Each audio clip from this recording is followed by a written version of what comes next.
The broadcast is now starting. All attendees are in listen-only mode. Good day, everyone. I'm your host, Mike Lasecki, here at the Maricopa Community Colleges in sunny Phoenix, Arizona. Today's March 26th, and I'm pleased to bring our webinar to you titled Effective Approaches for Aligning Curriculum with Business Demand. Let me tell you a few details of the system. Many of you are familiar with GoToWebinar. For this webinar, you will be in listen-only mode using your computer or your phone. The chat pane is available for you to ask questions, so please ask questions. We have 2 question breaks, one at the midpoint, one at the end. And this webinar is being recorded. In fact, it's being recorded right now, and all registered attendees get a recording link for the webinars in this series. This webinar is brought to you by the Centers Collaborative for Technical Assistance, with additional support by the ATE Collaborative Impact. That's a project funded by the National Science Foundation. And as you see in the disclaimer, the work presented here does not necessarily represent the views of the National Science Foundation.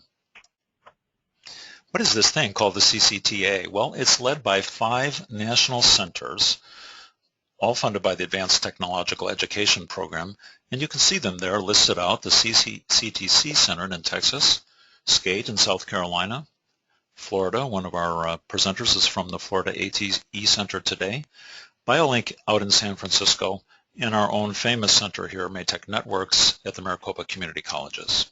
So we've collaborated to form this collaboration to bring this series to you. Well, what was the purpose of this? We were asked to respond to requests from the Department of Labor to the NSF. They said, could we have the centers provide technical assistance to TAA, CCT grantees, and others who are interested in this? Well, what could that mean? Maybe some success coaching, in-person convenings, knowledge management best practices, maybe some peer-to-peer learning. Those all seem like good ideas to take advantage of the experience. I think, the ATE program has been around for almost 20 years. And obviously, the type of things we're talking about today in this series is appropriate for all National Science Foundation funded projects and centers, and in general, workforce-oriented programs of all kinds. I know many of us on the line today are just simply representing their college's programs to see how to better connect with business. And that's perfect. We welcome you to that. What do we hope to deliver in this series? Well, as a result of, for example, a webinar today, there will be the transcripts, videos, PDFs of the slides, all available online. We'll be sending you those links.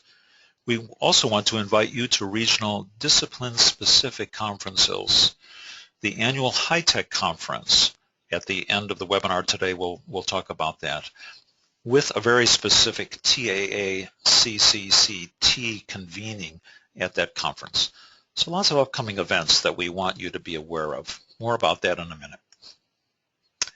Now it's time to ask you a question. So let's go ahead and launch the poll, and then we'll see how we go here. Just one second. There we go, launch.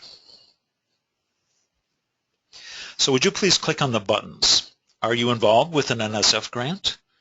You involved with a TAC grant? Neither or both? Excuse me, both or neither in the correct order. So please go ahead and see that the results are pouring in. I can see them on my screen. You probably know the answer to this, so we won't take a lot of time to do this.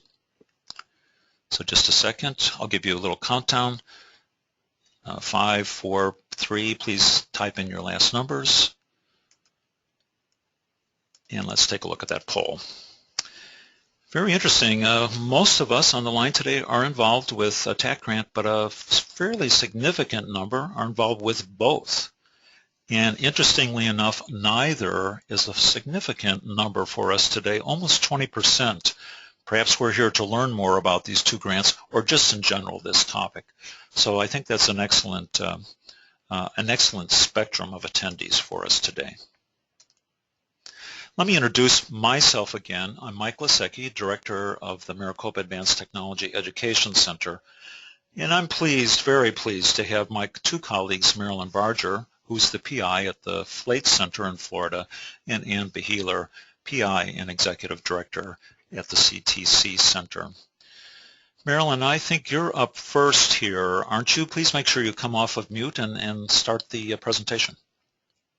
I only see the quick poll on my screen. Well, thank you very much for reminding me. We'll just go ahead and close that. Thank you, Marilyn. And 1 second. How's that, Marilyn? That's much better. Thank you very much. Go ahead. Good afternoon, everyone, and welcome to the first of our webinar series. It's sort of the first on this from this delivery mode. And I think everyone here recognizes the challenge that we all have in workforce programs that was kind of caught in this recent article in Industry News recently, just this week. And down there at the bottom, you'll see this says that there's been a lot of concerns about machines and technology replacing humans. But when it comes to jobs, in fact, we're seeing a lot of technology. The technology is allowing for an enormous amount of new jobs to be formed. And just in that statement, it kind of makes the crux of what we're going to be talking about today. We have to keep up for this with our industry, with the materials we're teaching our students.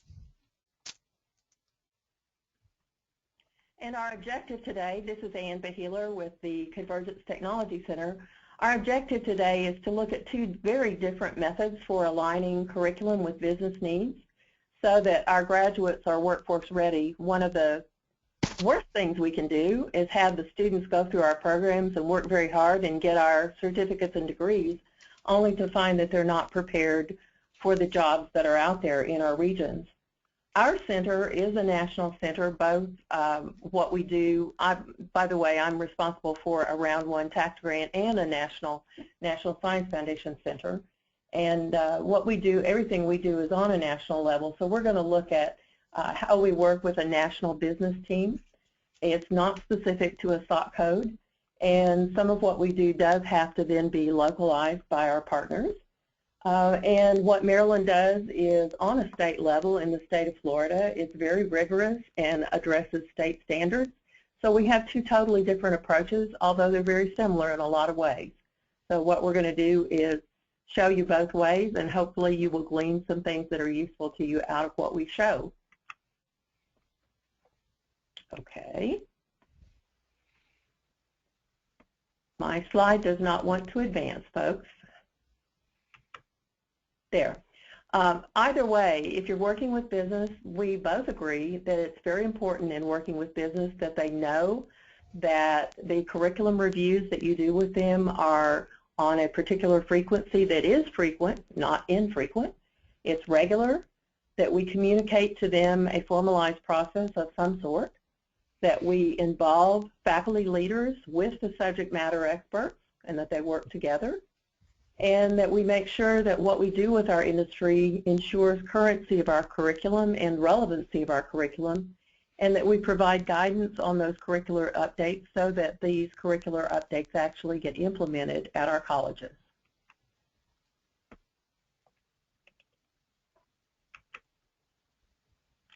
Okay, someone's going to have to help me. My slides are not advancing suddenly. Okay, Marilyn? Okay, so we want to acknowledge that there's a number of ways that we could get input from our industry partners and other stakeholders.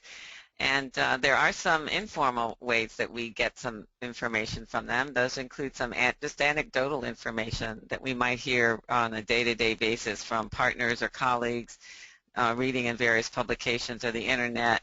And a lot of times we get good information from working students and graduates.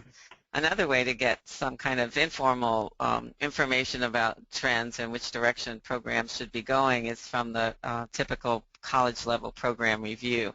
These are generally a holistic view of the whole program and doesn't really focus on the curriculum per se, but generally one or two or three things pop up as, well, you should be looking forward into this.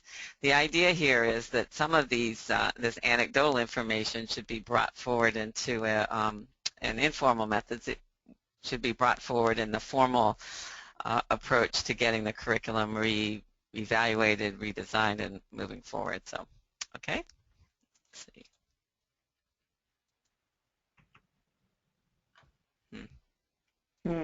Okay. And there are a lot of different names and methods for formal curriculum review. Some call it a job task analysis. We sometimes call it that. Some use the formal process called a DACUM, which is Design a Curriculum Process. That's not the approach that we use in particular. We use what's called a modified DACUM process, and I will differentiate those two processes as we go along. Whatever you do, it must be a defined and a required process and have a schedule. And if there are national industry credentials or standards, it's important to align with those. In IT, there are certifications. However, we don't have standards in all cases. In some cases we do, but not in all cases. And again, on a national level, we're doing the umbrella alignment, and the local colleges will then need to ensure that they are aligned with whatever is needed by the local industries.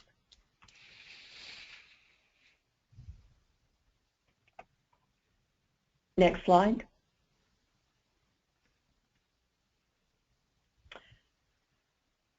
Marilyn? So the most important piece of this, again, just before we start our two examples, is that it's really a strong focus on what industry needs so that the graduates that they get, that they hire, are ready to go to work. So we can help them by being sure that we listen to their needs and make sure that we get the right mix in the room when we're doing whatever review and analysis we're working on, that we really value their time. And one way we do this is by having a good process in place and the tools we need to carry out the work in a timely manner, and make sure they get engaged in the discussions and conversations so they don't get lost on other topics. So facilitation is facilitating consensus. We like to do as much as possible. We have to do it in Florida, but sometimes it's a challenge to get there. Okay, I think we're ready for our first example. Okay. Again, I'm Ann Beheeler. I am the lead for two national efforts, one being the National Convergence Technology Center. And Convergence Technology is nothing more than a fancy name for networking plus communications technologies. Some folks call that ICT. Our particular business and industry team does not like that term. They say that's a great term for over in Europe, but they don't like it. And you know what? I've been working with these folks now for over 12 years, and I listen to what they say. So we're still calling ourselves the Convergence Technology Center like we did back in 2003. I also work, as I said, with a Round 1 consortium that is a TAC consortium. It's an IT consortium that focuses on networking and data communications, focuses also on cybersecurity, programming, and geospatial technologies. Next slide. And in the context of our processes with the business and industry leadership team actually came out of the work of the Convergence Technology Center based at Collin College in Frisco, Texas. We were founded in 2004 as a regional center, and at that particular time, the IT programs across the nation were severely depressed. This was right after the dot-com bust and 9/11. In the North Texas region alone, we had lost 70 to 100,000 IT jobs, and it was right after the community colleges nationally had staffed up to be able to hopefully address the great need of hiring lots of faculty and training lots of people for all of the IT jobs that were going to be needed in the late 90s and the early 2000s.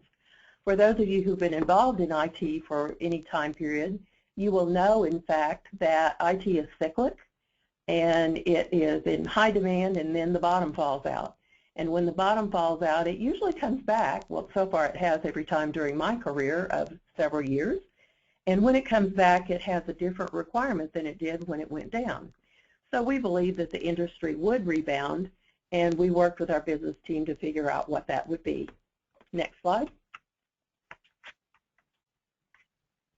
Our business and industry leadership processes, again, were developed under the regional center.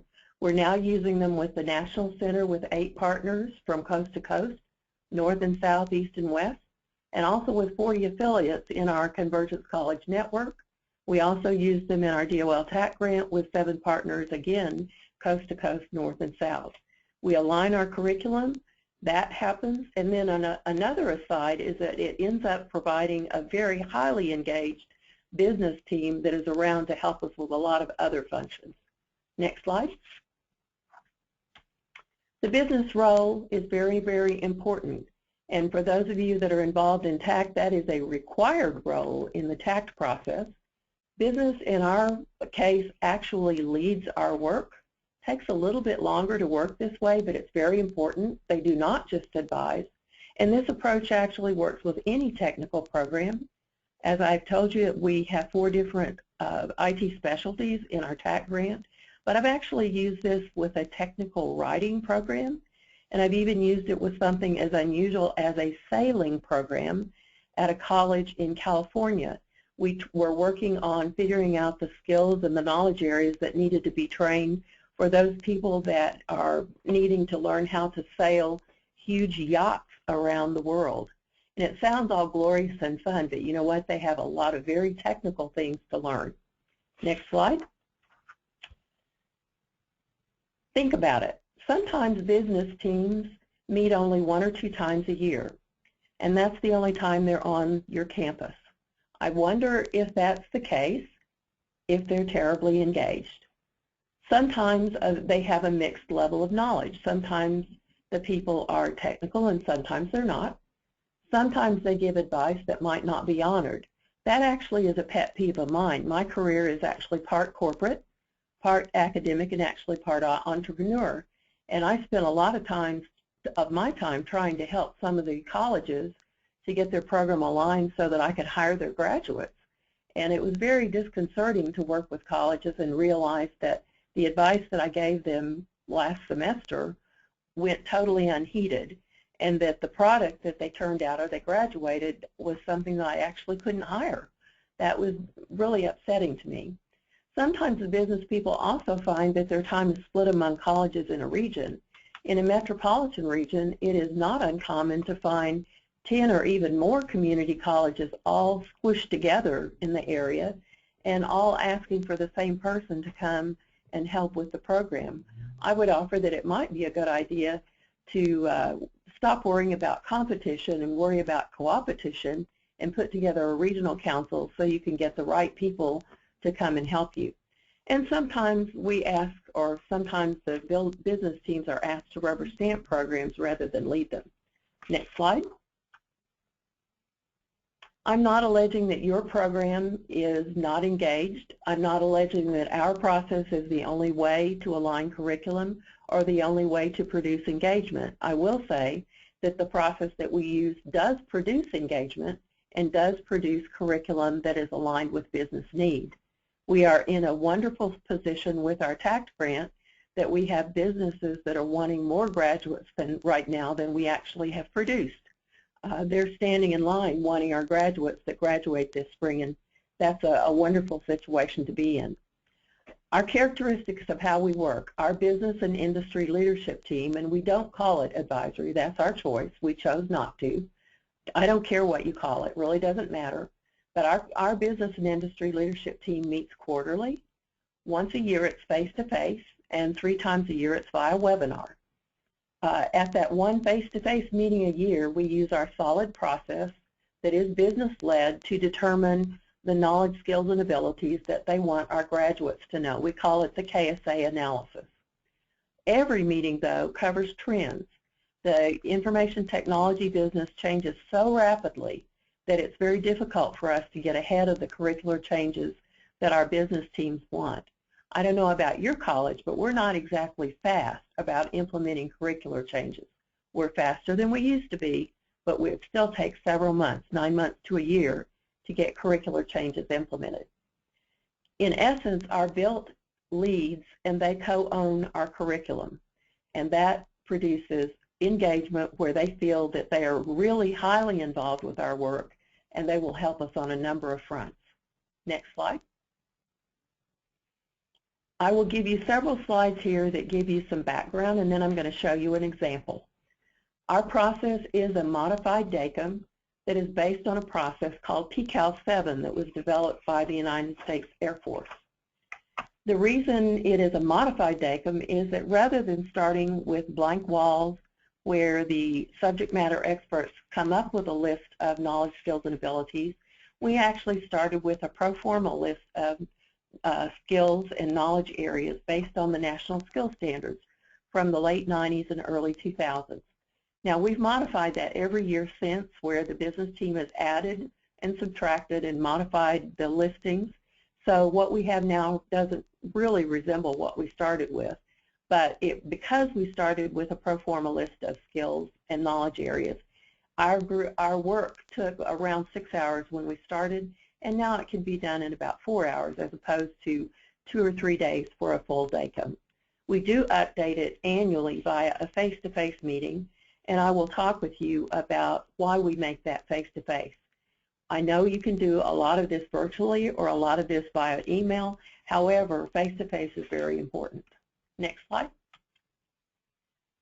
It's very important that the business team be technical, and those technicians may be the technicians that are actually doing the job or the first-line managers. They could be higher-level managers as long as those folks are still technically up to date.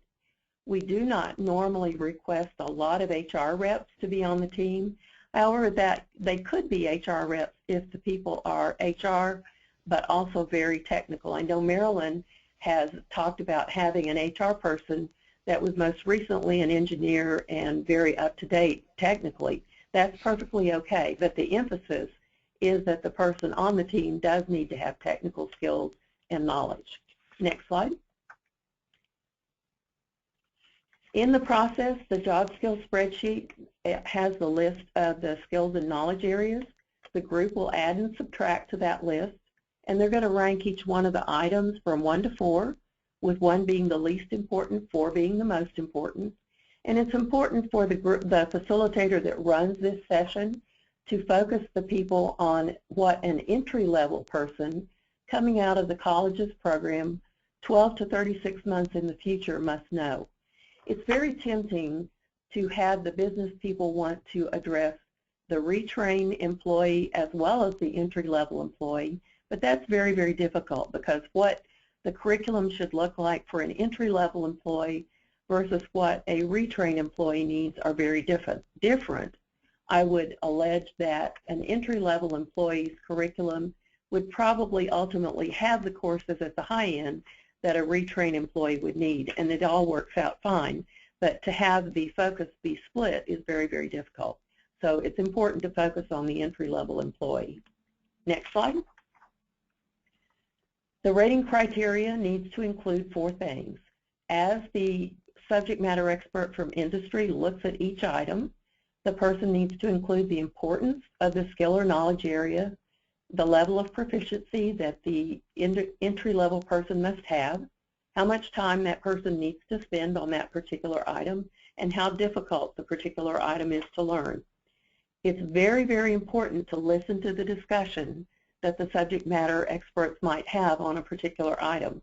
Let's say, for example, half of a group of 10 might rank a particular item at 1, as is not important at all, and the other half ranks it at a 4. Most usually what we find is that there's a semantics problem, a misunderstanding in that case, and once the group discusses it, it usually comes out that the group is more or less in agreement and that the statement of the particular skill or knowledge area is incorrect, and the statement itself needs to be clarified. Next slide. The actual spreadsheet with the skills has formulas in it that actually calculates the average of the rankings, and anything with a 3 or above in general is supposed to be included in your curriculum. Faculty take the list that the business people put together, and they cross-reference the list to the existing courses and figure out which courses cover the skills or knowledge areas that the business people want, and then the gaps are identified. And the faculty come up with a curriculum strategy to figure out how to fill the gaps. And once they figured out how to fill the gaps, they can group the various courses into programs, i.e. certificates and degrees, and report all of that back to the businesses. So let's look at an example here. This is a very small example on the next slide. And I hope you can see this. Again, this is very small. Let's look at the very top. We have some operating system areas, knowledge domains of Unix, Linux, Windows, Mac OS, Android, and Apple iOS. In this particular example for Unix Linux, we had 9 people in attendance. One person ranked Unix Linux as a 3. The other 8 ranked it as an 8, so the average was 3.89. I marked that line with green because that means that the ranking 3.89 means that there should be some kind of a course in the curriculum that would cover Unix or Linux. And the group that day said they didn't care whether it was Unix or Linux because they were very similar. On Windows, the whole group said, 9 of them said that the ranking should be a 4. Most of the networking, or the most common operating system in the networking world, is Windows. So we needed to cover Windows for sure. However, if you'll look at the rankings for Mac OS, the average ended up being a 2, and there were 9 people that ranked it, but the ranking split out so that the average was a 2. And then Android and Apple iOS were actually added at this particular session, but there were only 4 people that voted for either one of them, and the 4 votes were added too. And so we're not going to end up putting any curriculum in to handle that, but the comments say this is gaining importance, and that's because our group is seeing the importance of addressing the smartphones. Smartphones are more and more a delivery mechanism for networked applications. Therefore, what they're saying is you need to keep an eye on this. We don't have to do anything about it right now, but keep an eye on it. So this is important information for the future. And then if you'll look down at the bottom there, there's another green particular item under operating system maintenance, and there were several others on this page. OS scripting, there were 9 people there that ranked a 4 for scripting, so that needs to be addressed. Okay? Now, over time, and if we'll look on the next slide, over time we've had a lot of certifications come into being. This has not always been the case. I will show how it worked out for the first couple of the ones on this particular slide. A+ certification, at one point we had curriculum, and on the certifications we typically have curriculum, we have books provided by either vendors or publishers. So there are typically books or curriculum available that cover the entire certification, and so we can pretty much codify what we want the subject matter experts to rank by saying, do you or don't you want us to cover A+ certification? So the first one is very interesting. A+ certification over time has become less and less important. But look at the comment there. They ranked it as an average 1.56. And if one were to look at this just at the ranking number, it would say, they don't value the certification A+. But by the comments, they say they want people to know the concepts. They just don't value the certification. So I mark this with a green, even though it's not a 3 or above, because the business people want the concepts to be taught, even though they're not valuing the certification itself. Whereas on the Net Plus certification, they ranked it an average of 3.33, which says they want the certification and they want the concepts. Next slide. This is a little bit hard to see, but if you look down the second column from the left, the averages are there, and we only carry forward the ones that we need to map to the actual courses. This particular spreadsheet would be very, very broad because it would have all of the courses, all of the technical courses that you currently have listed. And what we would do is have the faculty cross-reference those courses against the particular certifications or the particular individual knowledge areas or skills. And we don't get any more granular than to say there is thorough coverage or exposure. It's kind of hard to see, but the blues are thorough coverage and the yellows are exposure. And we do that mapping, and then the items that are not covered at all, at least in the courses that are shown here, are marked as gaps. Now, if we were to cover all the courses and have the usually, I don't know, 20 or more courses listed out there, I suspect we would have something that would be covering A+ and Net+, but in this snapshot, that's not there. Now, what might not be there is the VMware certification that is a rather new certification that is very important.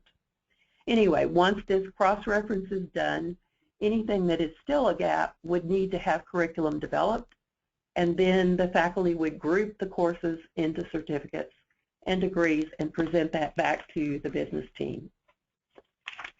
That's kind of a quick tour through this.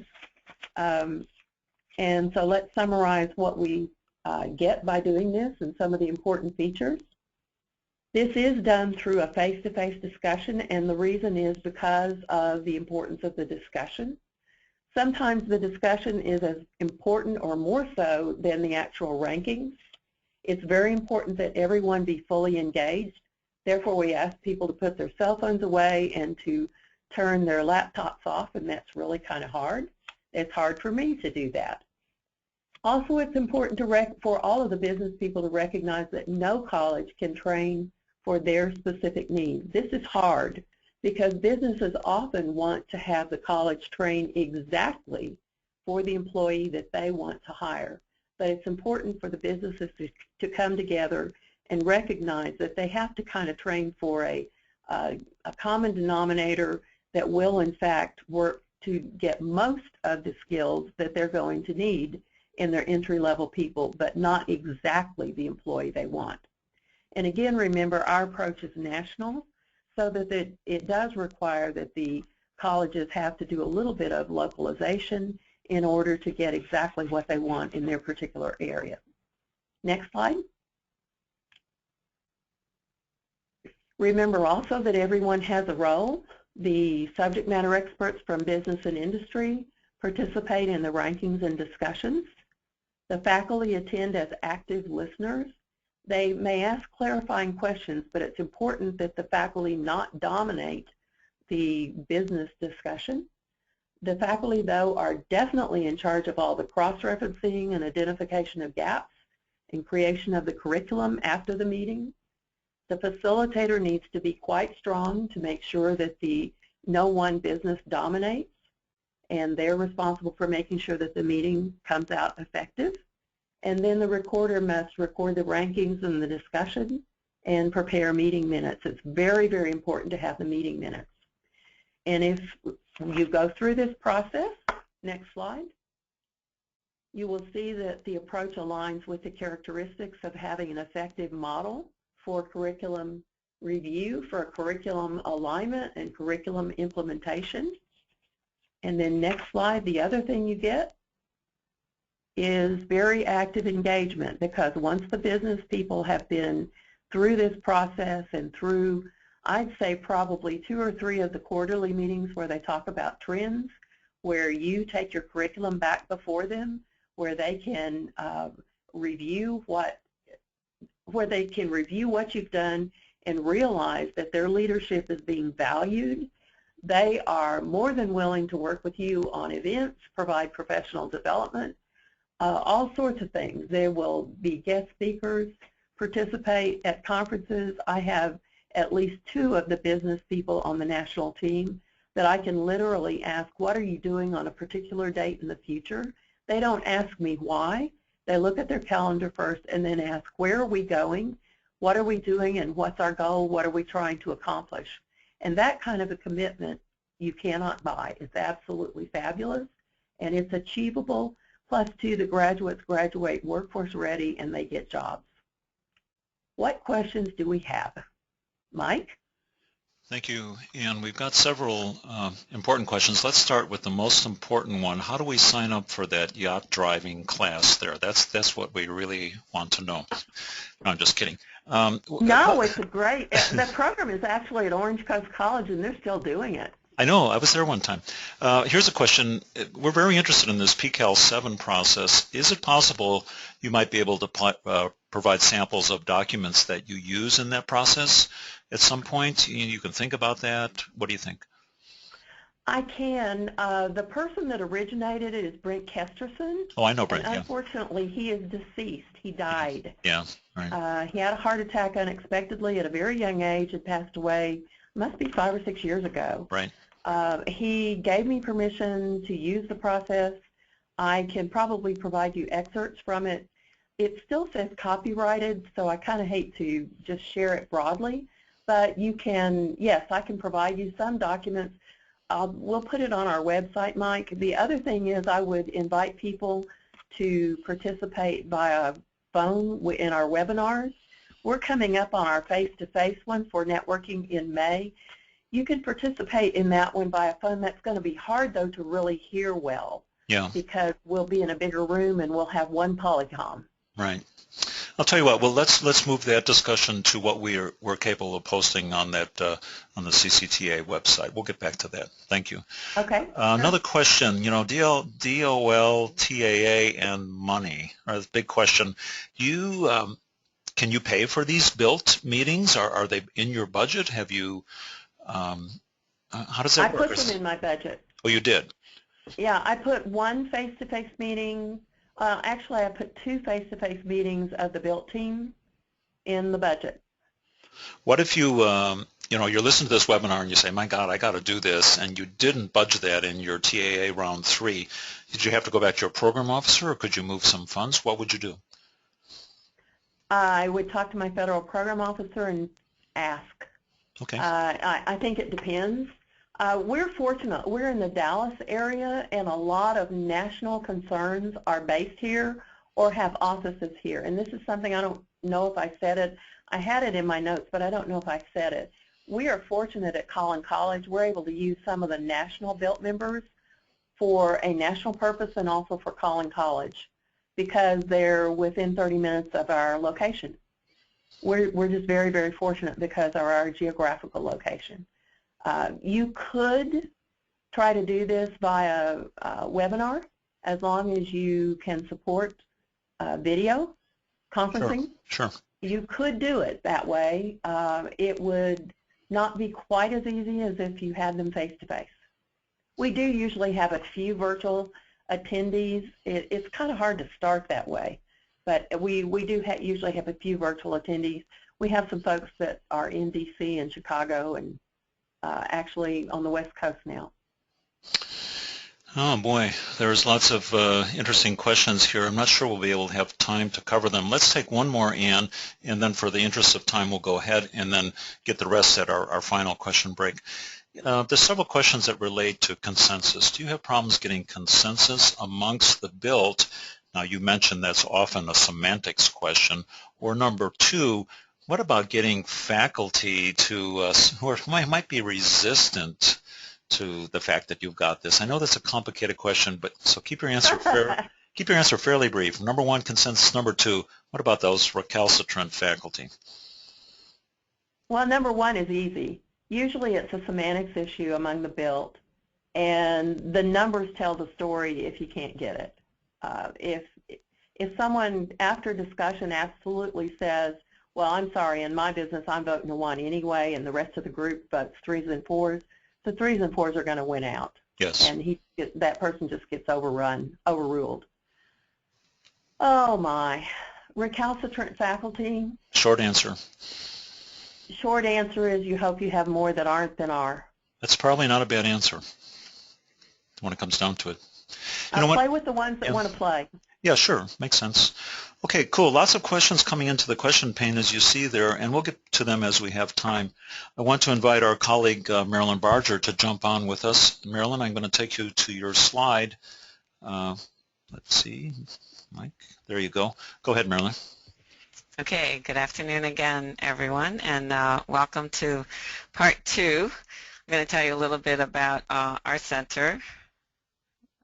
On the next slide, please.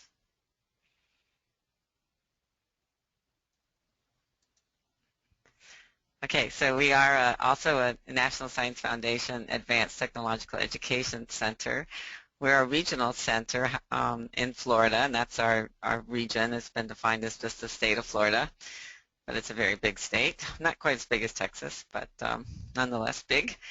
Our center is hosted by Hillsborough Community College in Tampa, and we've been funded just about as long as Ann has at CTC since 2004, and have stuck with the regional center because the infrastructure we have and the support we have at the state level for implementing systemic change has been really very strong, and we've been quite successful with work we've done keeping it within our state and just sharing our model with across the country. So that last bullet says we do have a statewide system for curriculum for technological programs in both the secondary and the post-secondary level, and they're housed in the same office, so we share the same supervisor over those programs and related disciplines. Next slide, please. Okay, so we're going to be talking today about just a regular old-fashioned associate degree. Ours is laid out like this, just gen ed. We have a defined core. In our case, our particular core is aligned with industry standard. And then we have 10 different specialization tracks that generally take up most of the second year of a technical program. Okay, next slide, please.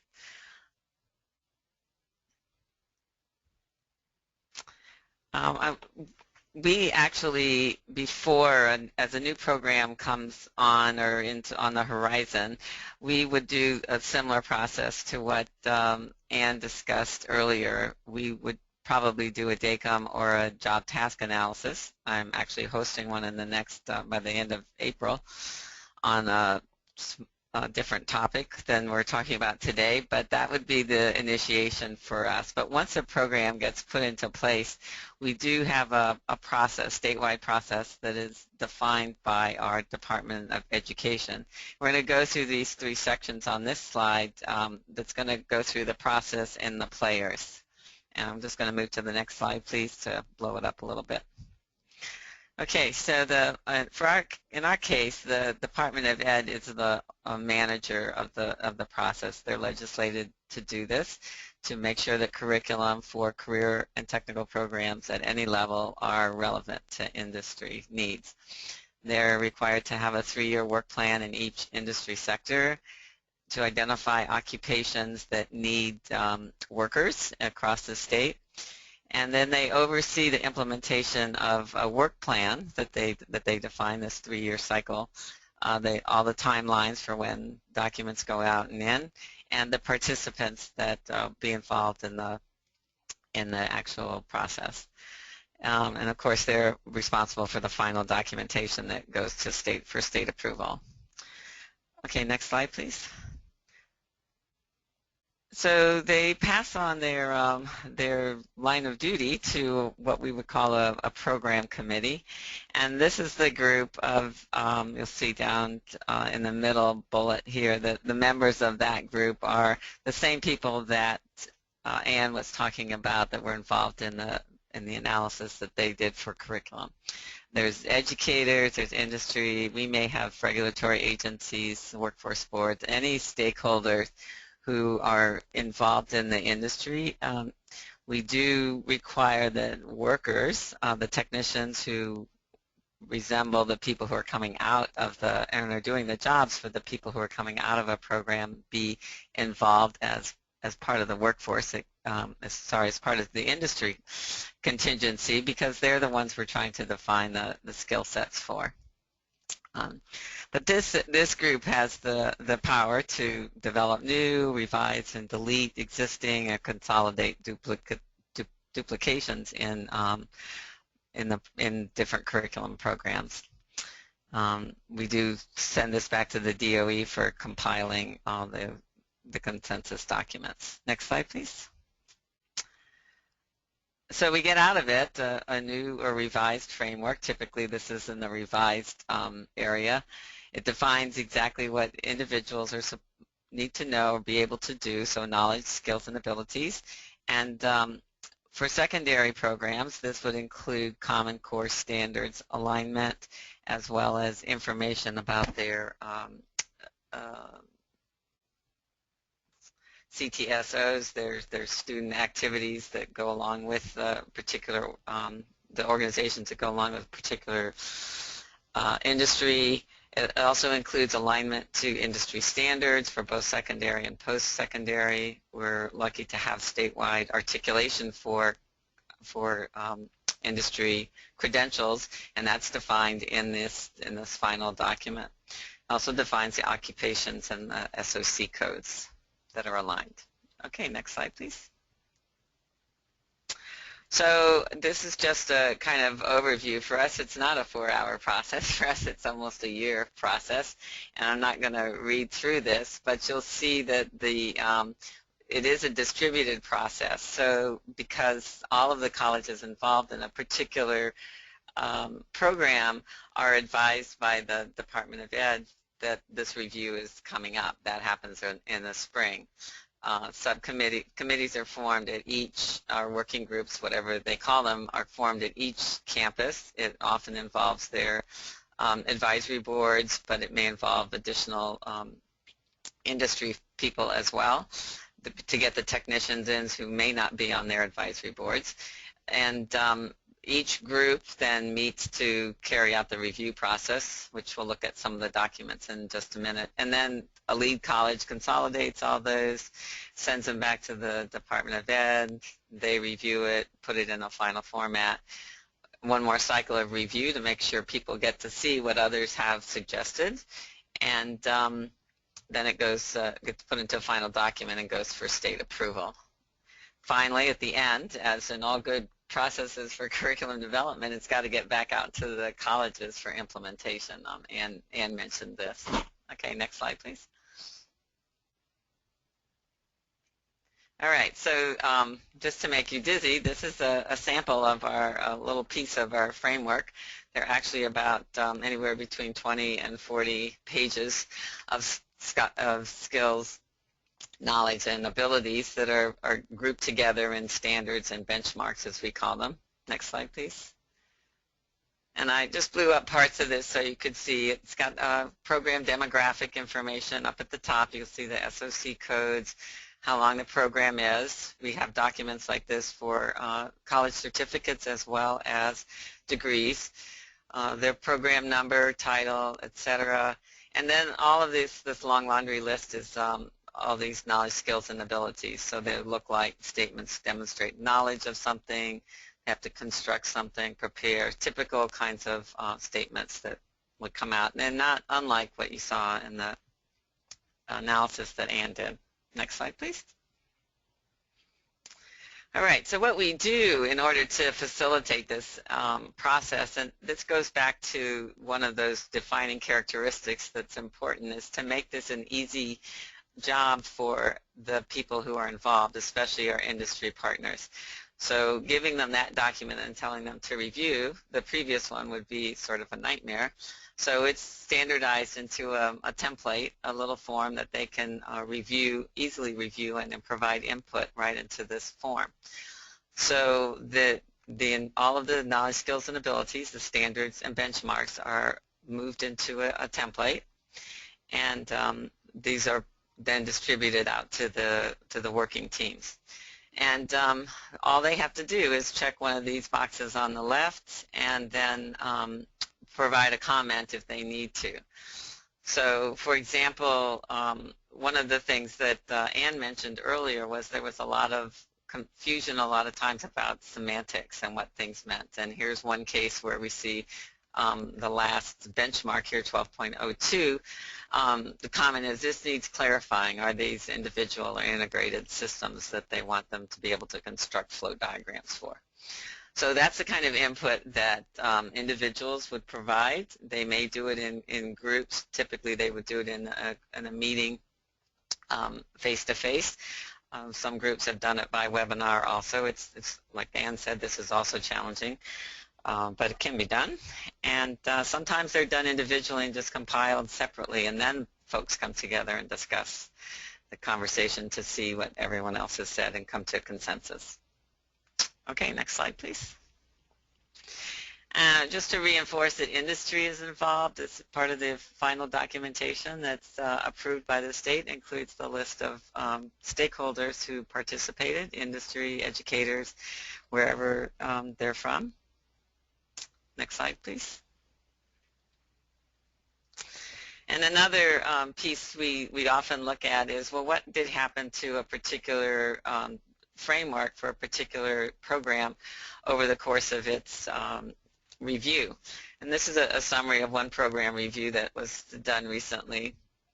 And I'd just like to point out, because again, Ann mentioned it, we had the biggest changes were here in benchmark. Oops, go back. Sorry, that was my fault, I think. I'm sorry, I have to go back. Can you go back 2 slides?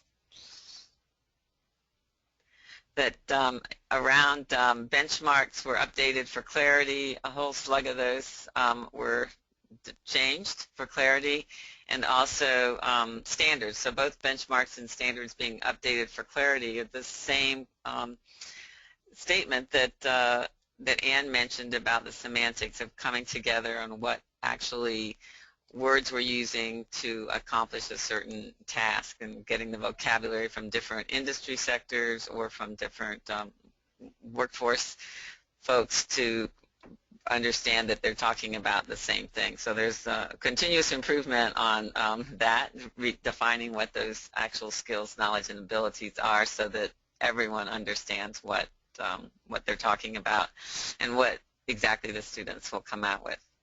I have one more comment about our process. It looks like it's very complete, but it built into the standard framework in Florida. We have a particular, it's supposed to apply to about 80% of what a student learns to do during a program of study. So what does that mean? That gives the local colleges the opportunity to input their own special needs that are related to a particular program of study. So that gives them that flexibility that they have to have for regional implementation across the state. Okay, next slide, please. And coming back around, you should have seen many of these characteristics in that process, making sure that it's done on a regular basis. The reviews, we have a communication process and a formalized process so that data can be collected, it can be compiled and redistributed. That involves faculty leaders and subject matter experts, that we keep industry involved for relevancy and currency, and that the ultimate goal is to get the curriculum updated and updates out to the colleges. Okay, next slide. I think that's it. Mike? Thank you, Marilyn. I'm going to go back one slide before we get to this announcement here, because I think your process that you identify here in these 5 frames is really the important thing. Let me turn to a couple of questions from the audience. One is, you just mentioned it, Marilyn, you can do this in part by webinars, but it's not easy.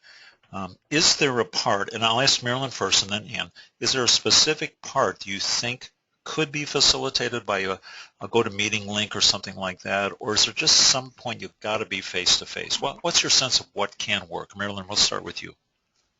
Well, I've actually done this once on a webinar process with our form, review form on the screen, and we went through the different benchmarks and standards, and we had a lot of lively discussion. This one happened to be on machining, and there's a lot of back and forth about, you know, particularly about how much manual machining was needed versus CNC machining and what needed to be in that particular framework. And it was okay, but it's long. So I think the problem is it would have to be broken up into, you know, maybe a couple of sessions, 3 or 4 sessions, depending on what you need.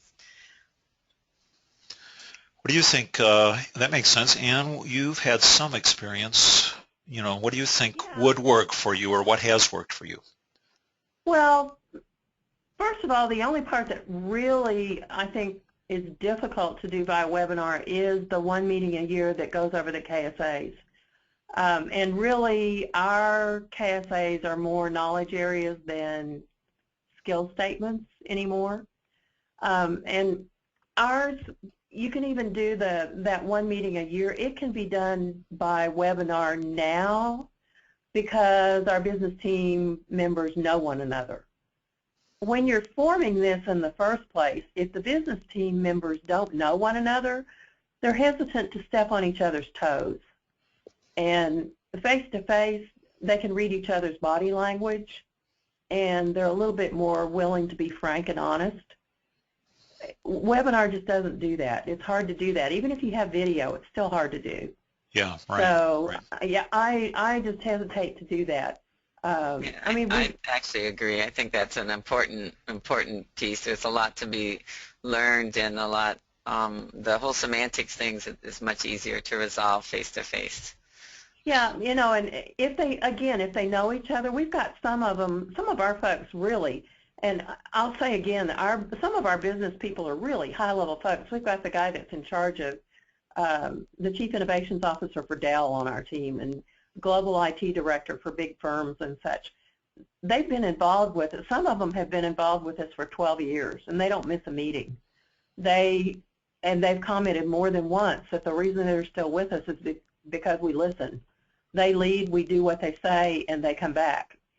I've asked them numerous times if we didn't. Well, in fact, they've told us sometimes, what did you do about X, Y, Z? And we didn't do something about it. And they're like, why not? So they hold us very much accountable. But they know each other, they know us, and I think it's easier to do virtual after they know one another. Until they know one another, it's very hard. Well, it makes sense, but let's suppose I'm around 3 TACT, actually one of our colleges involved in that. I might not have that long time frame to build the relationships, but I guess when you do, it certainly is worth spending that time and investing in those relationships in the long term for your college, isn't it? Well, on around 3, here's the deal. Let me touch on sustainability. Why don't you go to our slide that's going to talk about our other webinars. Okay, one of the things we're going to talk about is sustainability, and the build is definitely one of the things that's going to be sustained out of our Round 1 grant. It's going to be around for our programs after the thing is totally over. And building these relationships for these programs for the future is one of the things you can hang your hat on for sustainability. If you don't have the money to bring some people in face-to-face, fine, you do it the best you can. But I would break it up like Marilyn said, because if you don't break it up, they're not going to sit still for it. 4 to 6 hours sitting in a chair watching a video screen, I'm not going to do it. Yeah, that's a good point. Well, before we take our final question, let's pause for a commercial break. Friends, are you wondering how to locate free curriculum and professional development resources? Join us on April 16th for the next series of webinars. And just mentioned planning for sustainability. What are you going to do after that grant runs out? Well, probably ought to think about that now instead of then. June 18th, come on back for more effective ways of ensuring business engagement in programs. As you can tell, this is a hot topic, lots going on here. You can register at atecenters.org/CCTA. That means Centers Collaborative for Technical Assistance. Thank you for that commercial break. One more announcement. Join us in Portland, Oregon this summer. If you ever wanted to go to Oregon, you might as well go in the summer because it's the right time to go. It's gorgeous. It sure is. The High Impact Technology Education Conference, now in its 7th year, attracts about 600 people just like yourself, community college educators, faculty, maybe 10 or 12% business people, a smattering of high school folks come. But they really focus on these issues that span the spectrum of technical education. It's really a great networking event. As we get into our final announcement, let me just go ahead and click the thing here. And you've organized, or you're organizing, a special convening of TACT grantees on Friday, July 31, following High Tech. What do you hope to accomplish there? Well, before that, let's talk about the High Tech Conference itself. Okay. On the 29th and 30th, the program, I happen to be on the program committee. And we normally have about 80 sessions that occur on those 2 days. And we had a lot of submissions from round one, round two TACT grants, maybe round 3 TACT grants. It's already off to a rousing start. And we had way too many submissions to handle. We had over 120 submissions for 80 spots. And so rather than turning down a bunch of submissions that looked really, really good, I said, hey, we have the space. Why don't we have a TACT-specific session track? Because I bet especially the round 3 and 4 grants would really like to hear from successful grants that have gone before them. Being a round 1 grant, I label myself as a guinea pig all the way. We had to basically forage for ourselves. You guys that are 3 and 4 have the luxury of hearing from some of us who can not only share what worked, but we can share what we tried that didn't work, so we can save you the bruises. Anyway, there will be a TACT-specific session track during the entire conference. And then on Friday the 31st, there will be a convening of DOL TACT-specific technical assistance. We're going to cover all sorts of business engagement topics. We will cover sustainability. We'll cover participants from soup to nuts, otherwise from outreach and recruitment through tracking them through your program, your POSs, through tracking them through job fairs, through getting them a job, through keeping their employment data. Basically, all you need to know. And it's free. We would hope you would come to High Tech, stay over Thursday night, go for Friday morning. It's free. There would be opportunities to talk to people, both TAC people and NSF people that know how to help you. So it's just 8:30 to 12:30 that day. Shouldn't cost you any more than just staying over Thursday night, and that's what we hope to accomplish. And that's perfect. I've turned to our last slide here, folks. We're actually 30 seconds over our 60-minute time. Not bad today. So we're going to officially end the webinar for those of you who want to run away. But Ann and Marilyn, why don't you stay on for just a second? We're officially over, but why not take 1 or 2 more questions if you have a chance, and then we'll officially wrap up. So thanks, everyone, for joining us today. Ann, an interesting question. I'll start with you because it's related to the computational side. What about the existence of existing standards? One of the questions referred to the ACM standards. That's the American Computing Machinery Society. Is it a society? You might know it. Does that circumvent this KSA process? Do you just simply default to ACM standards? Or maybe there's other standards that you don't have to bother with this KSA stuff, even though I like it. No, what do you think? Want to do it anyway. Yeah. Okay, you're talking about the ACM standards for 2-year curriculum, probably. Yeah. Those standards, it's been a while since I've looked at them in detail. I actually worked on the IEEE standards for 2-year curriculum in IT. But if I recall, well, let's not even worry about whether I recall or not. What you want to do is take those standards and present them in the same process to your business and industry team.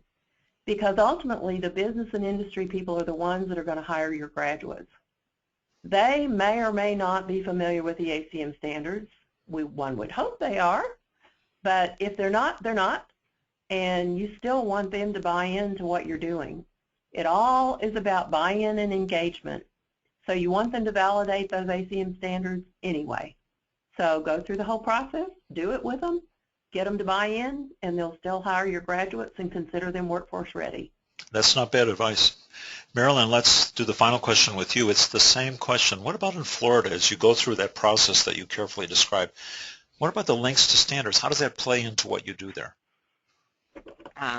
Well, all of our, well, not all of them, I shouldn't say, because there's some industry sectors that don't have industry standards. But those are aligned and crosswalked and aligned. Those standards that come from industry credential, for example, are often looked at side by side, and do have some implementation tables available at the Department of Ed. Some groups have done that, aligned very specifically what an industry credential says. lines it up to one of the standards or benchmarks. We've done that in the engineering technology area. They're added as additional documents in the Department of Ed's portfolio for a particular program. And but besides that, a different process actually occurs statewide. At the first level, our industry credentials have to be, if they're going to go for alignment or be used in curriculum, actually have to be submitted by industry or an industry organization to the department, our workforce department, which is called CareerSource now. And they vet those credentials. They send them to the Department of Education for leveling, if it's secondary, post-secondary, or both. And eventually a list that's actually called the funding list, because additional funding is available for programs that have students that can get these credentials. Those go out once a year after this vetting process to the colleges and the K-12 system. And at that point, colleges that offer those programs actually assess the credential, the faculty, maybe with their industry partners, and they determine by looking at the credentials how many credit hours based on the courses that they offer they would give for that. And that is averaged across the state. It usually comes out, there's not usually too much contention when SMEs or faculty know the programs and know the credentials. And that actually is also encoded. So there's a statewide articulation that says X credential is worth 3 credits or X credential is worth 14 credits. And that carries weight statewide for programs that the colleges and school districts that offer those programs. So for us, it's a pretty rigorous and ongoing process that those lists are regenerated every year and checked every year that come down for credentials. So colleges and the K-12 system have to review them for alignment and for number of credit hours. And in the process of doing that, some of the industry sectors have and the working groups have done a line-by-line alignment, crosswalk, if you will, for the from the industry credentials to the standards and benchmarks at the state level. So that's a long-winded answer, but it's a very comprehensive process for us. Well, good. Thank you very much. You know, we've actually managed to get most of the questions. Just as a reminder to those participants that are left, you might have to go back to checking your email now, unfortunately, but we will be sending a recorded link to this recording and a PDF of the PowerPoint slides for this recording to all registered attendees. Let's see, today's Thursday. We'll have that out on Monday morning, maybe sooner, but we'll get it out to everybody. Marilyn, and I wanted to thank you very much. Extremely well organized, perfectly on time, and certainly a lot of information to share. And I've got a last question for you. It's a yes or no answer. Then I'm going to ask Marilyn, and then we're going to shut down for today. And will there be a round 5 TAC? Yes or no? My crystal ball says maybe. Okay, Marilyn, round 5 TAC, yes or no? What do you think? I hear they're looking into it, by the way. This is Ann. Yeah. Marilyn, have you heard anything? You might be muted, Marilyn. Oh, I don't. Sorry, I was. No, I don't know one way or the other. I haven't heard. I just heard rumors, too. Okay, folks, that officially ends. Depending on the fortunes here, when we exit the webinar, there might be a 2-question survey that comes up, and that helps us improve as we go forward in this series. Ann and Marilyn, thank you again. Colleagues, that officially ends our webinar for today. Thank you. Bye. Bye.